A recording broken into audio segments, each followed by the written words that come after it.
Hello everyone, ఇక్కడ నేను Sunday special biryani చేస్తున్నాను. ఏ బిర్యానీ అది నేను లాస్ట్లో చెప్తాను. ఓకే, ఇక్కడ స్టవ్ పైన ఒక కుక్కర్ పెట్టుకొని ఆయిల్ పోసుకున్నాను.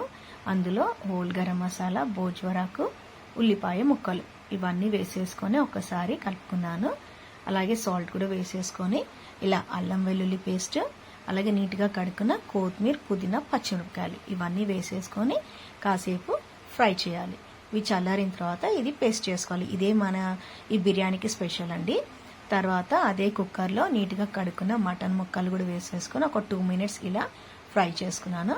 ఇప్పుడు ఇందులో తగినంత పసుపు, అలాగే ఉప్పు, కారం వేసుకొని ఒకసారి కలుపుకొని, అలాగే ఇందాక మనం పేస్ట్ చేసుకున్నాం కదా అది కూడా అందులో వేసేసుకొని ఈ మసాలా అంతా ముక్కలు పట్టే విధంగా మంచిగా కలుపుకోవాలి.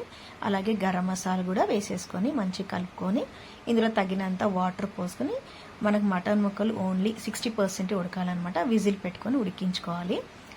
ఇలా ఉడికిన తర్వాత mutton pieces separate, gravy separate చేసి పెట్టుకున్నాను. ఇక్కడ తర్వాత అదే కుక్కర్లో కొద్దిగా నెయ్యి వేసేసుకున్నాను.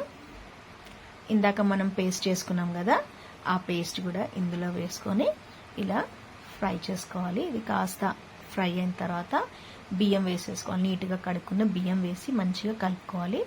ఇందులో ఇందాక మనం మటన్ పీసెస్ ఉన్నాయి కదా అది కూడా వేసేసి ముక్కలు అంత బియ్యము అంత మంచిగా మిక్స్ అయ్యేంత విధంగా ఇలా కలుపుకొని, ఇందాక మనం మటన్ గ్రేవీ ఉండే కదా అది కూడా ఇందులోకి వేసేసుకోవాలి. వేసుకొని మంచిగా కలుపుకోవాలి. ముక్కలు, రైస్ అంతా ఈ గ్రేవీకి అంతా పట్టగలన్నమాట.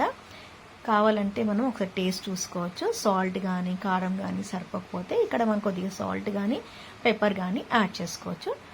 ఇలా కలుపుకొని ఇది ఒక బాయిల్ వచ్చిన తర్వాత విజిల్ పెట్టుకొని 2 to 3 విజిల్స్ పెట్టుకొని స్టవ్ ఆఫ్ చేస్తే మనకు టేస్టీ దొన్ని బిర్యానీ రెడీ అవుతుందండి. చాలా చాలా టేస్టీగా ఉందండి. ఫస్ట్ టైమే ట్రై చేశాను, మీరు కూడా ట్రై చేయండి దొన్నె బిర్యానీ.